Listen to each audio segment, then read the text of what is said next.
Question है, question करते हैं बच्चों। Verify Lagrange mean value theorem for the function f x equal to x cube minus x square minus x plus 1 on closed interval a comma b. एक फंक्शन आपको दे रखा है एक इंटरवल के साथ और आपसे कहा गया है इस फंक्शन में इस इंटरवल के अंदर लैग्रांजे मीन वैल्यू थ्योरम वेरीफाई होगी या नहीं। क्लियर है? वेरीफाई कब होगी बच्चों? जब वो उन जो हम लोगों ने पढ़ा है दो स्टेटमेंट, उन दो स्टेटमेंट को अगर वो क्या करेगी, यहाँ पर अगर फॉलो करेगी, अगर वो दो स्टेटमेंट अगर यहाँ पे एग्जिस्ट करेंगे तो लैग्रांजे मीन वैल्यू थ्योरम क्या होगी, डेफिनेटली यहाँ पर आपकी वेरीफाई होगी। क्लियर है? तो शुरू करते हैं इसको। दो स्टेटमेंट सोच के बताइए क्या थे। दो स्टेटमेंट थे। फर्स्ट स्टेटमेंट था लैग्रांजे मीन वैल्यू थ्योरम के लिए कि हमारा function close interval a comma B पे कंटिन्यूस होना चाहिए और open interval a comma B पे डिफरेंशिएबल होना चाहिए। क्लियर है?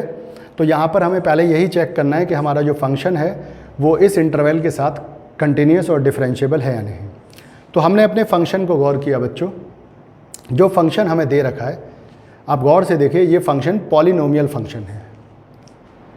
ये पॉलिनोमियल फंक्शन है और पॉलिनोमियल फंक्शन के बारे में तो आपको पता है कि ये function everywhere continuous and everywhere differentiable होता है। ये जो फंक्शन है पॉलिनोमियल फंक्शन, ये क्या होता है, इस कंटिन्यूस एंड डिफरेंशिएबल एवरीवेयर। और जब ये एवरीवेयर कंटिन्यूस एंड डिफरेंशिएबल होता है बच्चों तो डेफिनेटली इस इंटरवल पे भी ये कंटिन्यूस और डिफरेंशिएबल ज़रूर होगा। तो हमने यहाँ पे कहा देयरफॉर नंबर फर्स्ट अगर हम बात करें function is continuous on closed interval a comma b and it is मतलब function is differentiable in 0,2 open interval. तो दोनों कंडीशन फुलफिल हो रही हैं। इसका मतलब लैग्रांजे मीन वैल्यू थ्योरम की सारी कंडीशंस हमारी क्या हो रही हैं, सेटिस्फाई हो रही हैं। Thus all conditions of LMV theorem Lagrange mean value theorem are satisfied. और अगर सेटिस्फाई हो रही हैं तो बच्चों क्या पढ़ा था हमने, now we have to prove that there exist a point C in 0,2 such that f dash C equal to f2 minus f0 upon 2 minus 0 fb minus fa upon b minus a equal to f dash C। Right? तो हमें यहाँ पर इस तरीके से एक value को proof करके लाना है। LHS और RHS यहाँ पे इक्वल होगा। क्लियर है बच्चों? लैग्रांजे मीन वैल्यू थ्योरम आपको साफ दिख रहा है कि क्लियर हो रही है। तो अब हम यहाँ पे क्या करते हैं, हमें डेरिवेटिव दिख रहा है कि हमें डेरिवेटिव की तरफ मूव करना है बच्चों। तो हमें फंक्शन ये दे रखा है और अगर हम इसका आप f2 f0 ये भी आपको चाहिए। अगर हम इसमें f2 फाइंड करना चाहते हैं मतलब x की जगह पे अगर हम लोग 2 पुट कर दें तो हमें f2 मिल जाएगा। तो इसको जब हम सिंप्लीफाई करेंगे, सिंप्लीफाई करके आपको f2 दिख रहा है कितना हो गया 3। अब आपको f0 और चाहिए तो आपने f0 आपने फाइंड किया, राइट? ये आ गया f0 और आपको पता है कि आपको क्या फाइंड करना है, f dash C equal to f2 minus f0 upon 2 minus 0। ठीक है बच्चों, यहाँ पर आपने वैल्यू को पुट किया तो f डैश C का जो वैल्यू निकल के आ रहा है, f2 की जगह पे क्या रख दिया आपने 3 और f0 की जगह पे क्या रख दिया बच्चों 1 और 3 माइनस 1 कितना हो जाएगा 2 और अपॉन 2 इट विल बी 1। तो f डैश C आपको नज़र आ रहा है, f डैश C हमारा क्या हो जाएगा 1। ये बात समझ में आ रही है? राइट? अच्छे से समझ लीजिए। आपने क्वेश्चन था आपको कि वेरीफाई करना था लैग्रांजे मीन वैल्यू थ्योरम इस फंक्शन में इस इंटरवल के साथ। तो आपने सबसे पहले दोनों कंडीशन को फुलफिल किया। पॉलिनोमियल फंक्शन था तो वो कंटिन्यूस भी है और डिफरेंशिएबल भी है एवरीवेयर, इसलिए इन स्मॉल इंटरवल्स पे वो डेफिनेटली कंटिन्यूस और डिफरेंशिएबल रहा होगा। तो सारी कंडीशन लैग्रांजे मीन वैल्यू थ्योरम की अप्लाई हो रही हैं। तो हमें क्या प्रूफ करना है, जो लैग्रांजे मीन वैल्यू का स्टेटमेंट था f डैश C, मतलब इसके बीच में एक ऐसा C हमें ढूंढना है जो इसको सेटिस्फाई करे। क्लियर है? और किस इंटरवल के अंदर आए, 0,2 के अंदर। यहाँ पे लिखा होता है FB माइनस FA। B और A क्या होते हैं, जो इंटरवल दे रखा होता है उसके एंड पॉइंट्स। इंटरवल क्या दे रखा है बच्चों 0,2, तो एंड पॉइंट्स क्या हो गए 0 और 2। A का वैल्यू 0 और B का वैल्यू 2, इसलिए FB मतलब F2, FA मतलब F0, B माइनस A मतलब 2 माइनस 0। क्लियर है? ये वाली चीज़ हमने यहाँ पे समझी, और इसके बाद हमने इन F2 और F0 को यहाँ पर फाइंड कर लिया, और इसको जब हमने इसमें पुट किया तो f डैश c का एक वैल्यू हमें ये नज़र आया। ठीक है, एक f डैश c तो बच्चों हमने इस तरीके से फाइंड कर लिया। एक f डैश c हम लोग कैसे फाइंड करें, इसका डेरिवेटिव कर लेते हैं।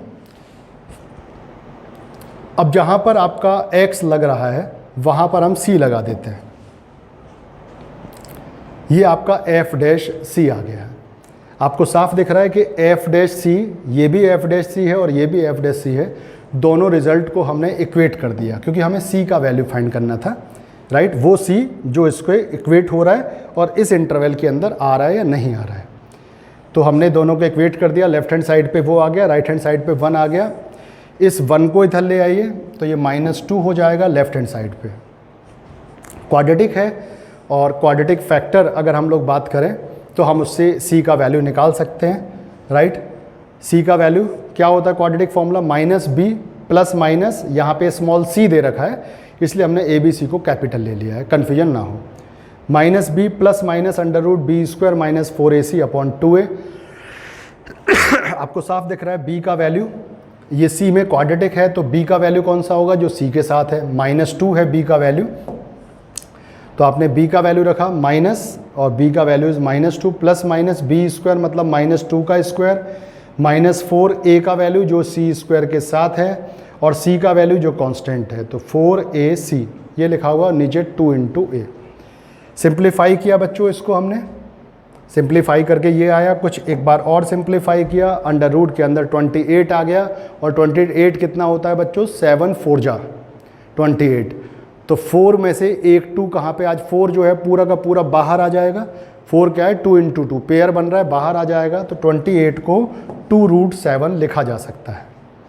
क्लियर है, आपको दिख रहा है न्यूमरेटर और डिनोमिनेटर में से हम लोग 2 को कॉमन ले सकते हैं, राइट। तो इसको आगे समझ लेते हैं हम लोग।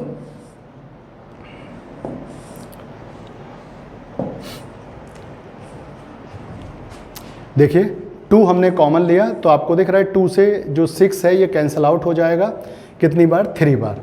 तो अब c का वैल्यू बच्चों क्या हो जाएगा, c का वैल्यू हो जाएगा 1 ± √7/3। हमें यहाँ पर c के 2 वैल्यू नज़र आ रहे हैं, तो हम यहाँ पे बड़ा खुश होकर कह रहे हैं कि कोई बात नहीं, हमने तो पढ़ा है कि एटलीस्ट 1 पॉइंट, यहाँ पर हो सकता है कि 2 पॉइंट आ रहे हों, राइट। इतनी जल्दी हमें डिक्लेरेशन नहीं करना है बच्चों। क्यों नहीं करना है, क्योंकि हमें ये चेक करना है कि ये c की दोनों वैल्यू उस गिवन इंटरवल में 0, 2 में लाई कर रही हैं या नहीं। तो यहाँ से जो 2 वैल्यू हैं, फर्स्ट वैल्यू में हम पॉजिटिव साइन ले लेते हैं, राइट। और अगर हम इसको आगे सिंप्लीफाई करें बच्चों तो √7 की अप्रॉक्सीमेट वैल्यू हम लोग लेके चलेंगे। c का एक वैल्यू ये हो गया और c का एक वैल्यू नेगेटिव साइन के साथ हो गया। सॉरी, इसको सिंप्लीफाई कर रहे हैं तो √7 की एक अप्रॉक्सीमेट वैल्यू हम लोग लेके चल रहे हैं 2.6। तो हमें पता चल पाएगा कि 0, 2 के बीच में आ रहा है या नहीं आ रहा है ये वैल्यू।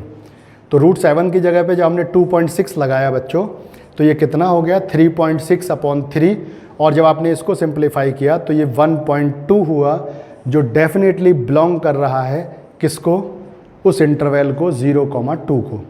तो इसका मतलब ये c हमारा वही c है जिसे हम ढूंढ रहे थे। दूसरे वैल्यू को भी एक बार हम चेक कर लेते हैं। यहाँ पर भी हमने √7 का वैल्यू पुट किया। अब देखिए आगे इसको सिंप्लीफाई करने से पहले आपको साफ समझ में आ रहा है, अगर मैं इसको एक स्टेप और दूं, कि जो आंसर है वो नेगेटिव आएगा। इसका जो आंसर है वो नेगेटिव आएगा और हमारा जो इंटरवल है वो पॉजिटिव है। तो आगे टाइम वेस्ट करने की ज़रूरत नहीं है, क्योंकि वो नेगेटिव वैल्यू है तो वो कभी भी इस इंटरवल में बिलोंग नहीं करेगी, राइट। लेकिन हमें क्योंकि एक वैल्यू हमें मिल रहा है, इसलिए लैग्रांजे मीन वैल्यू थ्योरम हमारा वेरीफाई हो रहा है। तो हम फाइनल स्टेटमेंट क्या लिख रहे हैं बच्चों, hence LMV theorem is verified. Clear है, राइट। तो एक बहुत आसानी से हम इन क्वेश्चंस को कर सकते हैं और फ्री के मार्क्स हम लोग ले सकते हैं।